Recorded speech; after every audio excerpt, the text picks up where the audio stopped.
नमस्कार, बहुत स्वागत है आपका आई-न्यूज़ 24/7 पर। आप देख रहे हैं सुबह सवेरे और मैं हूं आपके साथ मोनिका नायक। तो चलिए खबरों की शुरुआत करते हैं और शुरुआत करेंगे केरलम की खबर के साथ। केरलम और असम के आगामी विधानसभा चुनाव के लिए भारतीय जनता पार्टी ने घोषणा पत्र जारी कर दिया है। केरलम में भाजपा के राष्ट्रीय अध्यक्ष नितिन नवीन ने घोषणा पत्र जारी किया। वहीं असम में केंद्रीय मंत्री निर्मला सीतारमण ने भाजपा का संकल्प पत्र जारी किया।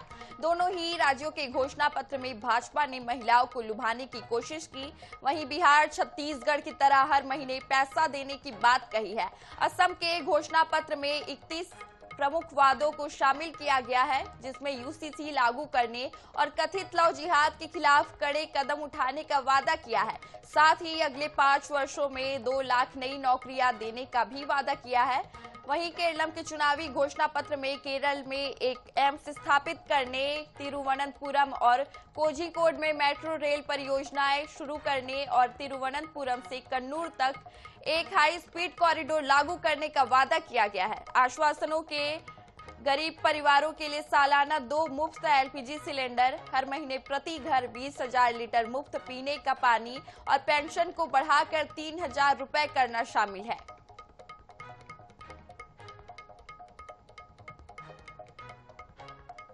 तो महिलाओं को साधने पर खास जोर दिया गया है। हर माह आर्थिक मदद का भी वादा किया गया है। असम में इस बार 31 बड़े चुनावी वादे किए गए हैं। यूसीसी लागू करने का भी ऐलान किया गया है। वहीं लव जिहाद पर कड़े कदम का वादा किया गया है।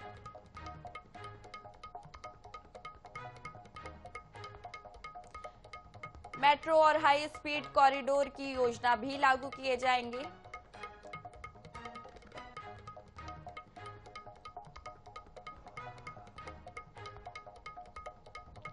हर माह आर्थिक मदद का वादा किया गया है। तो असम में महिलाओं को 3,000 मासिक देने का वादा किया गया है। वहीं यूसीसी लागू करने की भी घोषणा की गई है।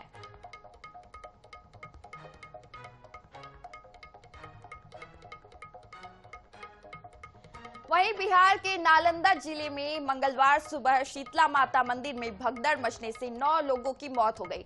इनमें 8 महिलाएं मौके पर ही भीड़ में दबने से मारी गई, जबकि एक पुरुष ने अस्पताल में दम तोड़ा। चैत्र माह के अंतिम मंगलवार पर मंदिर में भारी भीड़ उमड़ी थी। वहीं मेला लगा था। प्रत्यक्षदर्शियों के अनुसार भीड़ नियंत्रण के पर्याप्त इंतजाम नहीं थे, जिससे धक्का मुक्की और अफरा तफरी मच गई। कई लोग घायल भी हुए हैं। हादसे के बाद मंदिर और मेला बंद कर दिया गया। घटना के बाद प्रशासन हरकत में आया।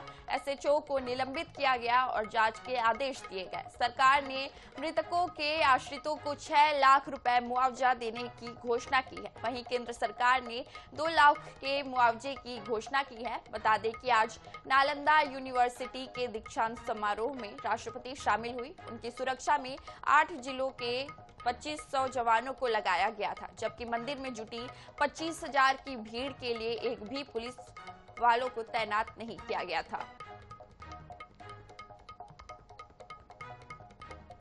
तो हादसे के बाद पटना कमिश्नर को बिहार शरीफ भेजा गया। सीएम ने मुख्य सचिव को जांच के निर्देश भी दिए। दर्शन करने की जल्दी में ये होड़ मची। अफरा तफरी के बीच कई लोग भीड़ में दब गए। हादसे के बाद मंदिर और मेला को बंद करवा दिया गया।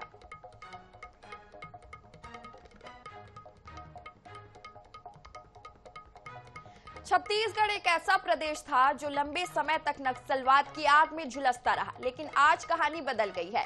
31 मार्च 2026 वो तारीख है जिसे नक्सलवाद के खात्मे की डेडलाइन माना गया। अब इसी डेट और नक्सलवाद को लेकर सियासत भी तेज हो गई है। आखिर क्यों नक्सलवाद के खात्मे पर हो रही है श्रेय की सियासत, देखिए इस खास रिपोर्ट में। 31 मार्च 2026 को इस देश की भूमि पर से हम नक्सलवाद को पूर्ण रूप से समाप्त करने का काम करेंगे। छत्तीसगढ़ के बस्तर समेत कई जिलों में कभी बारूद के गंध से भरे जंगल, कभी गोलियों की आवाज से गूंजते पहाड़ नजर आते थे। आज वही बस्तर फिर से करवट ले रहा है। जहां डर था वहां अब उम्मीद है, जहां बंदूक थी वहां अब महुए की खुशबू है। केंद्र और राज्य सरकार और केंद्रीय गृह मंत्री अमित शाह की सख्त रणनीति से नक्सलवाद का समूल नाश कर दिया गया है। डेडलाइन तय थी 31 मार्च 2026 और ठीक डेडलाइन पर मिशन पूरा हुआ। लेकिन कहानी यही खत्म नहीं होती, क्योंकि सियासत का जंगल बस्तर से भी ज्यादा घना है। पूर्व मुख्यमंत्री भूपेश बघेल ने नक्सलवाद के खात्मे को लेकर गृह मंत्री को सीधी चुनौती दे दी है। अपने 5 साल के काम गिनाए और इशारों इशारों में कहा कि लड़ाई हमने भी लड़ी थी, फर्क सिर्फ इतना है कि अब कोई क्रेडिट ले रहा है। मान्यवर, देर क्यों लगी? क्योंकि बीच में छत्तीसगढ़ में कांग्रेस की सरकार थी। मैं आज रिकॉर्ड पर एक कहना चाहता हूँ, 20 के पहले नक्सल मुक्त हो, महाराष्ट्र एक तहसील छोड़कर 24 के पहले नक्सल मुक्त हो, ओडिशा 24 के पहले नक्सल मुक्त हो चुका था, झारखंड एक जिला छोड़कर 24 के पहले नक्सल मुक्त हो चुका था। सिर्फ छत्तीसगढ़ नहीं हुआ क्योंकि वहां कांग्रेस की सरकार थी। मुझे कहने में कोई संकोच नहीं है, क्योंकि सत्य बोलते हुए कहीं पर कोई भी स्थान का विचार नहीं कहना चाहिए। सत्य बोलने के लिए ही होता है। छत्तीसगढ़ कांग्रेस की सरकार ने नक्सलवादियों को बचा कर रखा। कल लोकसभा में उन्होंने ये झूठ बोला कि हमारी सरकार ने उसमें मदद नहीं की। मैं चुनौती देता हूं अमित शाह जी को कि जिस मंच में, जिस जगह में स्थान और समय वो तय कर ले, मैं बहस के लिए तैयार हूं। लेकिन प्रदेश को, देश को गुमराह उनको नहीं करना चाहिए। वो झूठ पर झूठ बोलते जा रहे हैं। नक्सलवाद के मामले में कांग्रेस का स्टैंड बहुत स्पष्ट रहा है और कांग्रेस की नीतियों के अनुरूप हमने काम किया है। पूर्व मुख्यमंत्री भूपेश बघेल जहां खुली बहस की चुनौती दे रहे हैं, तो वहीं अपने कार्यकाल में किए कार्यों को गिना भी रहे हैं, जिस पर जवाब भी उतना ही तीखा आया है। मुख्यमंत्री विष्णुदेव साय ने कहा कि भूपेश बघेल का बयान असत्य है, अपनी कमजोरी को छुपाने की कोशिश है। अगर पहले की सरकार ने नियत से लड़ाई लड़ी होती तो आज हालात कुछ और होते। भूपेश बघेल जी ने जो कहा है बिल्कुल असत्य कहा है। अपनी कमजोरी को छिपाने के लिए उन्होंने ऐसा कहा है, जबकि दिसंबर 2023 में छत्तीसगढ़ में सरकार आने के बाद अगले ही महीने माननीय गृह मंत्री जी छत्तीसगढ़ आए और यहाँ पर जितने भी नक्सल प्रभावित प्रदेश थे उनका समीक्षा हुआ। उसमें ये पता चला कि 75% से ज़्यादा नक्सलवाद छत्तीसगढ़ में है। अगर अपने 5 साल के कार्यकाल में तत्कालीन छत्तीसगढ़ की सरकार माओवाद के साथ लड़ाई लड़ने में अपनी दृढ़ता प्रकट की होती, पूरी ठीक नियत से लड़ी होती, तो ऐसा नहीं होता। छत्तीसगढ़ में एक तरफ सरकार नक्सलवाद से जीत का जश्न मना रही है, तो दूसरी तरफ विपक्ष सवालों की बौछार कर रहा है। नक्सलवाद खत्म हुआ या नहीं, ये वक्त बताएगा। लेकिन फिलहाल बस्तर में बंदूक से ज्यादा तेज सियासत की आवाज गूंज रही है। गौरव शर्मा, INS 24/7, रायपुर। नक्सलवाद खात्मे की डेडलाइन के अंतिम दिन दंडकारण्य स्पेशल जोनल कमेटी के 25 नक्सलियों ने हथियारों के साथ सरेंडर किया है। इनमें 12 महिला और 13 पुरुष नक्सली है। सभी 1,47,00,000 रुपए के इनामी नक्सली है। बता दें कि इनसे माओवादी इतिहास की अब तक की सबसे बड़ी बरामदगी की गई है। 2,90,00,000 रुपए कैश और 11.16 करोड़ का 7.20 किलोग्राम सोना बरामद हुआ है। वहीं LMG, AK-47, SLR, इंसास जैसे 93 घातक हथियारों भी सौंपे गए हैं। दंडकारण्य स्पेशल जोनल कमेटी के अंतर्गत आत्मसमर्पण करने वालों में प्रमुख रूप से CYPC मंगल कोरसा उर्फ मोटू, CYPC आकाश उर्फ फागू इका, DVCM शंकर मुचाकी, पश्चिम Bastar division platoon number 12 commander ACM Raju Ryam उर्फ मुन्ना, ACM पाले कुरसम जैसे वरिष्ठ माओवादी कैडर शामिल है, जिन्होंने संगठन की औचित्यहीनता को स्वीकार करते हुए राष्ट्र की मुख्य धाराओं में लौटने का निर्णय लिया है। तो 25 नक्सलियों ने बीजापुर में सरेंडर किया। 93 हथियारों के साथ सरेंडर किया गया। नक्सलियों से 7.2 किलो सोना बरामद किया गया। जब्त सोने की कीमत 11 करोड़ 16 लाख रुपए है। डेडलाइन के अंतिम दिन बड़ा नक्सली सरेंडर हुआ।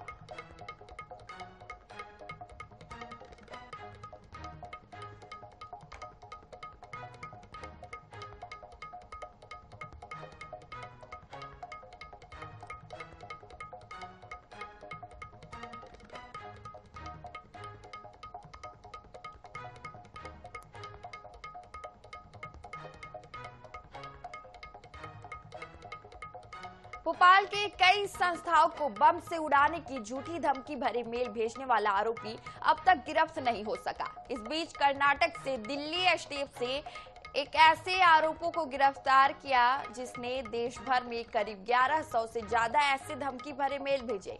शुरुआत में लगा कि यह शख्स वही है जिसने भोपाल में भी मेल किए थे, लेकिन जानकारी लेने पर ये वो आरोपी नहीं निकला। क्या है पूरा मामला, देखिए इस रिपोर्ट में। कभी पीपल्स यूनिवर्सिटी, कभी एम्स अस्पताल तो कभी सरकारी विभागों को बम धमाके की धमकी भरे मेल भेजकर सनसनी फैलाने वाला आरोपी की लोकेशन साइबर पुलिस अब तक ट्रेस नहीं कर पाई। इस बीच दिल्ली पुलिस ने ही एक ऐसे शख्स को कर्नाटक से गिरफ्तार किया जिसने देश भर में धमकी भरे 1100 मेल भेजे थे, जिसके बाद भोपाल पुलिस कमिश्नर ने इसे लेकर स्पष्ट किया है कि यह वह शख्स नहीं है जिसने भोपाल में मेल भेजे थे। वो दिल्ली पुलिस ने जिसको पकड़ा है वो अपने वाला व्यक्ति नहीं है जो भोपाल में धमकियाँ दे रहा है, मतलब जो भोपाल में जो झूठी खबरें दे रहा है वो कोई अन्य व्यक्ति है। कर्नाटक के मैसूर का श्रीनिवास ऐसे ही बम से धमाके करने के मेल कई राज्यों को भेजकर सनसनी फैला चुका है, लेकिन भोपाल के संभाग कमिश्नर कार्यालय, नापतोल विभाग, अटल बिहारी हिंदी यूनिवर्सिटी, मंत्रालय समेत कई विभागों को धमकी देने वाला शख्स अब तक नहीं पकड़ाया। हालांकि पुलिस जल्द गिरफ्तारी का दावा कर रही है और उसको भी हम लगे हुए हैं उसके पीछे। नहीं, अभी लोकेशन तो नहीं मिली है, लेकिन उम्मीद है कि हम भी जल्दी पकड़ लेंगे। भोपाल के संस्थानों को आए मेल तमिलनाडु से भेजे गए बताए जा रहे हैं। छानबीन में सामने आया कि आरोपी ने मेल भेजने के लिए वीपीएन सिस्टम का इस्तेमाल किया था। वीपीएन सिस्टम से मेल भेजने वाले का आईपी एड्रेस ट्रेस नहीं हो पाता है। ऐसे में अब सवाल ये उठ रहा है कि क्या अपराधी पुलिस से भी 2 कदम आगे है। देखना होगा कि इस आरोपी की गिरफ्तारी कब तक हो पाती है। भोपाल से आईएनएच न्यूज के लिए गौरव गुप्ता की रिपोर्ट। वहीं मध्य प्रदेश में पर्यावरण मंजूरियों को लेकर एक बार फिर प्रशासनिक टकराव सामने आया है। 237 डिम्ड मंजूरियों को लेकर एक बार फिर 2 बड़े अधिकारियों के बीच मतभेद खुलकर सामने आए हैं, जबकि मामला पहले से सुप्रीम कोर्ट और एनजीटी में लंबित है।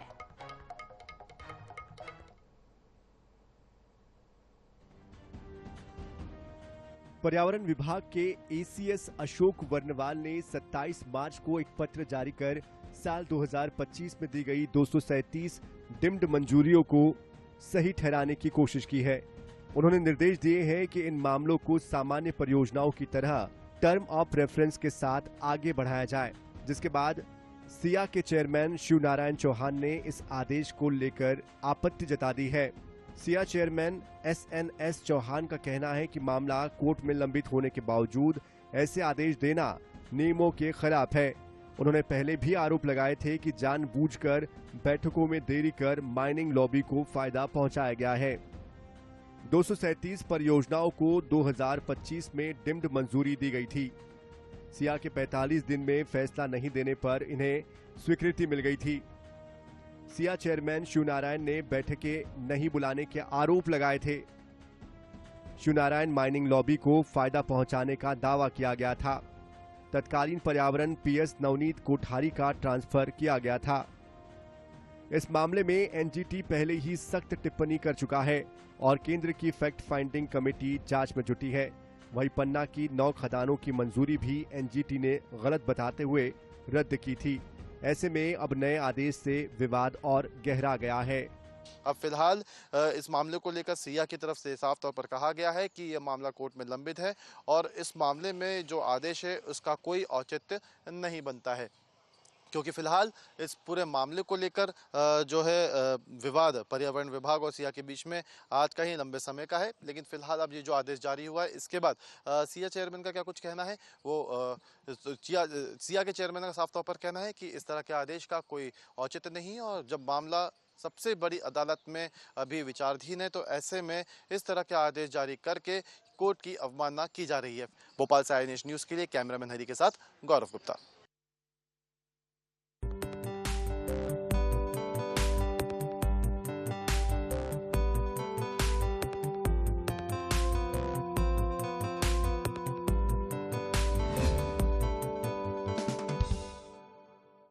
अब बात कर लेते हैं सीएम राउंडअप की। वाराणसी में आयोजित मध्य प्रदेश उत्तर प्रदेश सहयोग सम्मेलन में मुख्यमंत्री डॉक्टर मोहन यादव शामिल हुए। इससे पहले उन्होंने काशी विश्वनाथ मंदिर में दर्शन किए और काशी विश्वनाथ कॉरिडोर का दौरा किया। साथ ही क्राउड फ्लो डिजाइन, इंफ्रास्ट्रक्चर, तीर्थयात्री प्रबंधन प्रणाली का अवलोकन किया। देखिए रिपोर्ट। वाराणसी पहुंचे सीएम डॉक्टर मोहन यादव ने बाबा विश्वनाथ के दर्शन कर मंदिर परिसर में भीड़ नियंत्रण के लिए अपनाई जाने वाली बारीकियों को समझा। इसके साथ ही जीआई टैग, ओडीओपी उद्यम, कारोबार और निवेश में परस्पर सहयोग को लेकर दोनों ही राज्यों के बीच एमओयू पर हस्ताक्षर किए। इसके अलावा निवेशकों के सम्मेलन में मुख्यमंत्री ने कहा कि मध्य प्रदेश सरकार कई सुविधाएं दे रही है। मेडिकल कॉलेज के लिए 1 रुपए में सरकार 30 एकड़ जमीन देगी। 1 रुपए में 30 एकड़ जमीन वो भी देने को तैयार है। आप मेडिकल कॉलेज बनाओ और बच्चे जो पढ़ करके मेडिकल कॉलेज में जो पढ़ना चाहते हैं, जो नीट से क्लियर होते हैं और सरकारी मेडिकल कॉलेज में चले जाते हैं, वहां उनकी तो फीस कम होती है। लेकिन प्राइवेट मेडिकल कॉलेज में 70 लाख, 80 लाख, 90 लाख अगर मेडिकल कॉलेज की फीस है तो आप चिंता मत करना, मेडिकल कॉलेज जो चलाएगा, जितने बच्चे आएंगे सबकी फीस हमारी सरकार लोन के रूप में देगी, ताकि डॉक्टर बने और मेडिकल कॉलेज की सफलता रहे। और जब वो डॉक्टर बन जाएगा तो इससे एमओयू करने के बाद लोन के रूप में 5-6 साल वो हमारे यहाँ नौकरी कर ले, अपना पैसा चुका दे, बाद में वो अपनी डॉक्टरी करता रहे। आम के आम, गुठली के दाम, हमारा क्या जाएगा। ये चिकित्सा की सेवा ही तो होना चाहिए। ऐसे एक नहीं, बहुत सारी योजनाएं हमारी सरकार के द्वारा बनाई गई। अगर आप 100 बेड का हॉस्पिटल बनाना चाहते हैं, 100 करोड़ का हॉस्पिटल बनाना चाहते हैं तो 30 करोड़ का उसमें भी अनुदान दे रहे हैं। अगर आप होटल डालना चाहते हैं उसमें भी 30% अनुदान देना चाहते हैं। हर एक क्षेत्र में, कोई क्षेत्र नहीं। अब तो हमने कृषि कल्याण वर्ष मना रहा है। कृषि कल्याण वर्ष में कृषि आधारित उद्योगों के लिए 50% के अनुदान देने की व्यवस्था हमारी सरकार के माध्यम से हो रही है। इस सम्मेलन में दोनों राज्यों के ओडीओपी उत्पादों एवं जीआई टैग शिल्प को राष्ट्रीय एवं अंतर्राष्ट्रीय बाजार से जोड़ने, पर्यटन के क्षेत्र में परस्पर सहयोग बढ़ाने तथा एमएसएमई सेक्टर में साझा संभावनाओं को विकसित करने पर विशेष जोर दिया गया। यह आयोजन दोनों राज्यों के बीच आर्थिक एवं सांस्कृतिक संबंधों को और सुदृढ़ करने में महत्वपूर्ण भूमिका निभाएगा। Bureau report, INH news, Bhopal.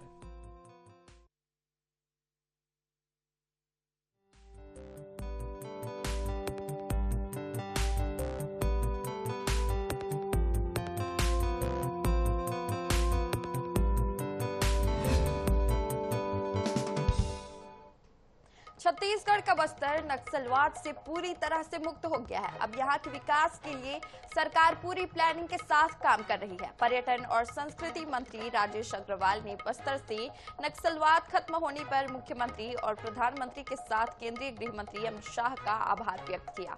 उन्होंने कहा कि अब केंद्र सरकार के सहयोग से बस्तर पर्यटन सेक्टर में एक बड़े क्षेत्र के रूप में विकसित होगा। बस्तर के चित्रकूट जलप्रपात को विकसित करने के लिए केंद्र को 200 करोड़ रुपए का प्रस्ताव भेजा गया है, जिसे जल्द ही मंजूरी मिलने की उम्मीद है। हमारे संवाददाता संतोष कश्यप ने पर्यटन मंत्री राजेश अग्रवाल से खास बात की।